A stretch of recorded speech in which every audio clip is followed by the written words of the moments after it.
Educator Ujjwala पुंज और आज बच्चों में एक बहुत ही इंटरेस्टिंग से सेशन के साथ आ गई हूं जहां पर मैं बात करने वाली हूं एक नए से सब्जेक्ट के बारे में।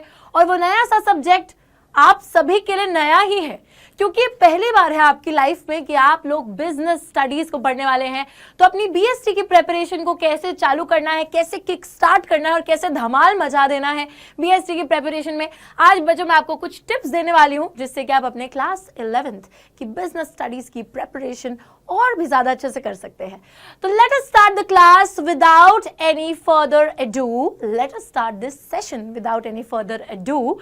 लेकिन उससे पहले मैं बात कर लेती हूँ हमारे क्लास 11th के कॉमर्स के बिलीवर्स बैच के, जहां पर बच्चों आप लोगों को CUET लेवल क्लासेस भी साथ में मिल रही हैं। तो maths, economics, accountancy, BST, English, ये मेजर सब्जेक्ट्स तो पढ़ाई ही जाएंगे और उसी के साथ साथ CUET लेवल क्लासेस भी आपको दी जा रही हैं इस बिलीवर बैच में।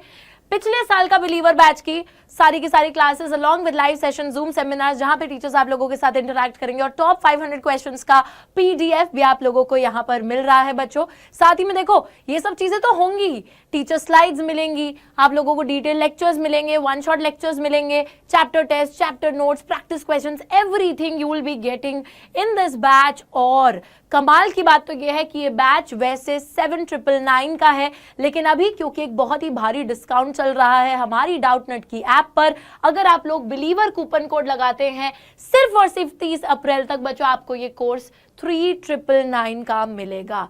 अब सवाल ये उठता है कि मैम हम इस कोर्स को अवेल कैसे कर सकते हैं, कैसे हम अपनी कॉमर्स की प्रिपरेशन और अच्छे से कर सकते हैं और फुल नंबर लाने की कोशिश कर सकते हैं। तो बच्चों यहाँ पर कॉन्टैक्ट नंबर हमारा दे रखा है 0124715850। आप इस पे कॉल कर सकते हैं या फिर अगर आप थोड़े से शाय हैं तो आप हमको व्हाट्सएप करके भी बता सकते हैं अपनी इच्छा की हाँ हमें इस कोर्स का हिस्सा बनना है। ठीक है, so we are waiting for you in that course. पूरी की पूरी प्रेपरेशन वहां पे चल रही है और बच्चे लोग आ जाते हैं यहाँ पर। ठीक है, तो कॉलिंग नंबर ओके, आ जाते हैं यहाँ पर और अभी मैं आप लोगों को बताऊंगी कि हमको कैसे प्रिपेयर करना है।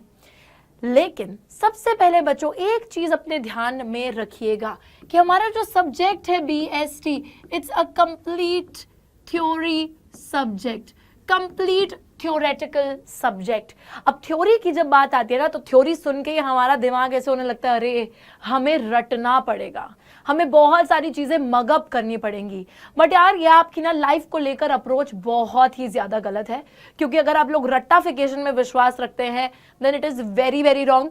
क्योंकि मैं हमेशा आप लोगों को यही एडवाइस दूंगी कि जो भी थ्योरेटिकल सब्जेक्ट्स हैं उनको समझने की कोशिश करा करो। So the first pointer that I am gonna write here is that we need to understand it properly. अब अंडरस्टैंड हम लोग कैसे करेंगे, समझेंगे कैसे मैम? ऑब्वियस सी बात है बच्चों, आप लोगों के बिजनेस स्टडीज के जो लेक्चर्स हैं आप लोगों को हमारे बिलीवर्स बैच में मिलेंगे और उन लेक्चर्स के अंदर एक प्रिसाइज तरीके से आपको BST को पढ़ाया जाएगा। रियल लाइफ एग्जांपल्स को लेकर आप अपने आसपास कितने सारे बिजनेसेस देखते हो, एक छोटे से ठेला भी जो इंसान लगाकर बैठा है वो भी एक बिजनेस है अपने आप में, है ना? आप किसी दुकान पे जाते हो वो भी तो एक बिजनेस है। तो बड़े बड़े बिजनेसेस, छोटे छोटे बिजनेसेस अपने आसपास उनको ऑब्जर्व करा करो, वो बिजनेसेस कैसे चल रहे हैं, कौन सी स्ट्रैटेजीज को लोग अडॉप्ट करते हैं अपने बिजनेसेस को चलाने के लिए। And it's very very important to actually understand the different businesses around you. Business studies के अंदर it is very very important. तो बच्चों वो चीज एक तो अपने ध्यान में रखिएगा कि हमको चीज को समझना है, चीज को रट्टा नहीं मारना है। और हाँ, एक और चीज जो यहां पर ही मैं ऐड कर देती हूं that is to read the book. हाँ जी, समझना तो है ही और साथ ही में किताब को भी पढ़ना है बहुत ही अच्छे तरीके से। किताब को पढ़ोगे उतनी ज्यादा आपको एक रीडिंग हैबिट आपके अंदर आएगी। तो बच्चों देखो, आधी चीज तब सॉल्व होगी जब आप चीज को पढ़ लोगे एक बारी, है ना, और समझ लोगे। आधी प्रॉब्लम सॉल्व हो गई। अब आधी प्रॉब्लम कैसे सॉल्व होगी? जब हम उसी चीज के नोट्स बनाएंगे। तो हमें यहां पर नोट मेकिंग पर पूरा का पूरा जोर देना है। नोट मेकिंग इस वजह से भी बहुत ही ज्यादा इंपॉर्टेंट होती है क्योंकि जब आप किसी चीज को समझ के खुद से अपनी भाषा में उसको लिखते हो तो बच्चों आपको वो चीज लर्न हो जाती है। और BST क्योंकि एक थ्योरेटिकल सब्जेक्ट है जिसको लर्न करना काफी ज्यादा जरूरी है, तो it is the best if you start making notes from day 1। Alright, very very important. तो यहाँ पे दो चीजें हमको क्या समझ में आई कि सबसे पहले हम अपनी किताब जो हमारी एनसीईआरटी की किताब है उसको खोल कर बैठेंगे, हम उस किताब को पूरे अच्छे तरीके से पढ़ेंगे, हम अपने लेक्चर्स को जो बिलीवर बैच में हमको मिलेंगे हम उनको अटेंड करेंगे, हमें आधी चीज समझ में आएगी और बाकी की जो आधी चीज है वो हम कैसे सॉल्व करेंगे, वो हम नोट्स बनाकर सॉल्व करेंगे। तो उस चीज को समझने के बाद हम खुद से अपने हैंड रिटन नोट्स बनाएंगे, खुद से लिखकर नोट्स बनाएंगे, उनको तेज तेज बोलकर पढ़ेंगे, समझेंगे, ताकि हम लोग अच्छे से लर्न कर सकें। बच्चों आप लोगों को बीएसटी जैसे सब्जेक्ट को हफ्ते में 3 दिन तो डिवोट करने ही चाहिए। तो यहां पर मैं नेक्स्ट पॉइंट लिखती हूं, devote time, devote some time to study it. I know आप लोगों के पास अकाउंटेंसी है, कुछ लोगों के पास मैथमेटिक्स है जिसमें काफी ज्यादा प्रैक्टिस करने की जरूरत है, और अकाउंटेंसी भी एक नया सब्जेक्ट है, ऑल्दो अकाउंटेंसी उतना ज्यादा डिफिकल्ट नहीं होता है, but because it is a new subject तो उसको समझने में, उसके नए नए कॉन्सेप्ट्स को समझने में थोड़ा टाइम लगेगा। इकोनॉमिक्स वहीं पर थोड़ी सी प्रैक्टिस और रिक्वायर करती है, तो इसी वजह से मैं आपको बोलूंगी कि आप बीएसटी को एटलीस्ट हफ्ते में 3 दिन जरूर दे रहे हैं, 7 दिन में से उन 3 दिन ऑल्टरनेटिव डेज आप बीएसटी को पढ़िए, या फिर वीकेंड के अंदर आप थोड़ा 2-2 घंटे टाइम उसको दे दो, सैटरडे को 2 घंटे, संडे को 2 घंटे, so you can also do that. तो 3 या मिनिमम तो 2 दिन आपको हफ्ते में बीएसटी को देने ही है, क्योंकि ये थ्योरेटिकल सब्जेक्ट है, उतना ज्यादा टाइम मैं इसको देने को नहीं बोलूंगी, बट अगर आप बच्चों 2 घंटे भी दे रहे हो या हफ्ते के इसको 4 घंटे दे रहे हो या 3 घंटे भी दे रहे हो, तो उस टाइम में आई वुड रिक्वेस्ट यू कि आप ये ना करें कि यार 2 घंटे हो गए चलो किताब बंद करो रखो, रीड मार लिया था हमने, तो नहीं, ऐसे पढ़ाई नहीं होगी। आप लोगों को बच्चों important questions, practice questions mark करने पड़ेंगे, ठीक है, अच्छे से उसके नोट्स बनाने पड़ेंगे। You have to do all of those things so that अब वो अगर मैं 2 घंटे पढ़ रही हूं, पढ़ने बैठ रही हूं, तो मैं 2 घंटे अच्छे से पढ़ूंगी, ठीक है, मैं बेफिजूल में अपना टाइम बर्बाद नहीं करूंगी, जिसके बाद मतलब मैंने बस किताब खोल के मैं बैठ गई थी और मेरे को at the end of the day कुछ भी समझ में नहीं आया और मैंने किताब बंद करके वापस रख दी। That is not how your studies are supposed to be.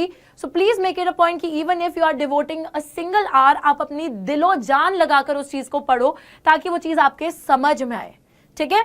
So do that. तो devote some time to it. Also हम लोग यहाँ पे reading habit, understanding, giving it time. Last चीज, last तो नहीं बोलूंगी, but हाँ एक और चीज जो मैं यहाँ पर ऐड करना चाहती हूँ, that is presentation. बहुत ही ज्यादा इंपॉर्टेंट पॉइंट है ये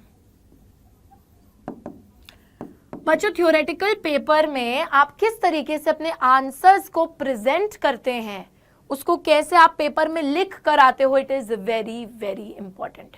बीएसटी के अंदर ग्रामेटिकल एरर्स होने का अगर आपको डर है तो उस चीज को साइड में रख दीजिए, ग्रामेटिकल एरर्स की परवाह मत कीजिए। अगर ग्रामेटिकल एरर्स होंगे तो कोई भी आपके नंबर नहीं काट सकता है, तो ये चीज ध्यान रखिएगा।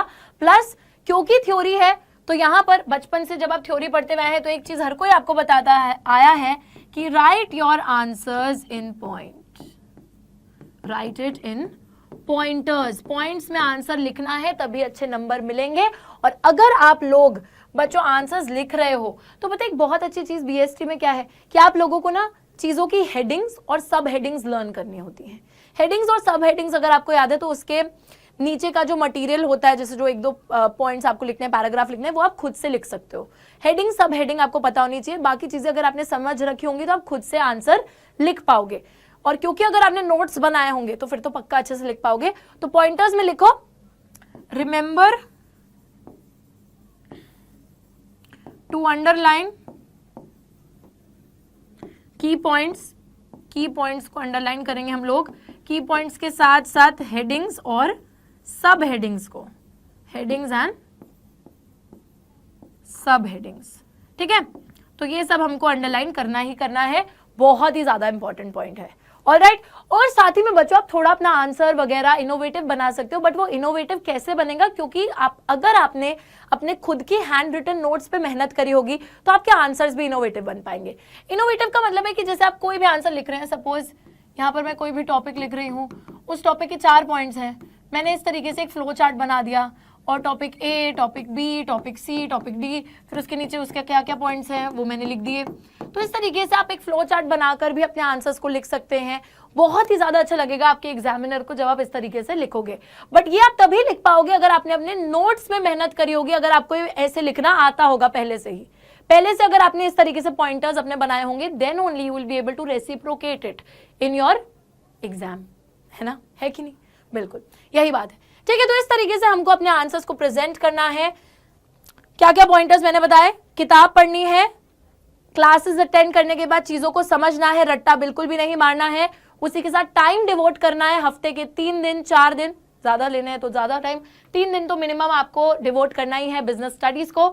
साथ ही में अपने हैंड रिटन नोट्स बनाने हैं चीजों को समझकर, ताकि हम और अच्छे से बनाने हैं, फ्लो चार्ट्स वगैरह के साथ में बनाने हैं, चीजों को हेडिंग्स को सब हेडिंग्स को अंडरलाइन करके बनाने हैं, ताकि हम लोग बाद में जब अपनी किताब खोले तो फटाफट से हम उसको पढ़कर एग्जाम देकर आ सके। और साथ ही में लास्ट चीज है प्रेजेंटेशन, जो कि बहुत ही ज्यादा इंपॉर्टेंट होती है थ्योरेटिकल पेपर में। पॉइंट्स में लिखो, अंडरलाइन करो, की पॉइंट्स को, हेडिंग सब हेडिंग्स, ये सारी चीजें आप लोग लिखिए। बच्चों इट्स वेरी इंपॉर्टेंट, आजकल के टाइम में बीएससी के अंदर केस स्टडीज वगैरह आती हैं, तो रियल लाइफ से जब आप मतलब एग्जाम्पल्स लोगे, जब आप रियल लाइफ चीजों से रिलेट करके बीएसटी को पढ़ोगे, तभी आप उन केस स्टडीज को अच्छे से अटेम्प्ट कर पाओगे। ठीक है, और लास्ट चीज यहां पर आती है, एक और पॉइंट मैं यहां पे लिखना चाहूंगी, 5th point, that is practice, because we all know practice makes not only a man but a woman also perfect। तो प्रैक्टिस बहुत ही ज्यादा इंपॉर्टेंट है। आप लोग जितने ज्यादा प्रीवियस ईयर क्वेश्चंस आप लोगों को मिल सके, जितने ज्यादा आप लोगों को बाहर से क्वेश्चंस मिल सके, रेफरेंस बुक से कोई क्वेश्चंस मिल सके। रेफरेंस बुक में तभी रेकमेंड करूंगी अगर आपको क्वेश्चन प्रैक्टिस के लिए चाहिए तो, ठीक है। तो रेफरेंस बुक से क्वेश्चंस मिल सके, प्रीवियस ईयर क्वेश्चंस मिल सके, तो उन क्वेश्चंस को प्रैक्टिस करो, क्या क्या उनके आंसर्स आते हैं, क्या क्या आंसर्स उसमें लिखना है, अगर ऐसा क्वेश्चन पूछा जाता है तो you should know all of that.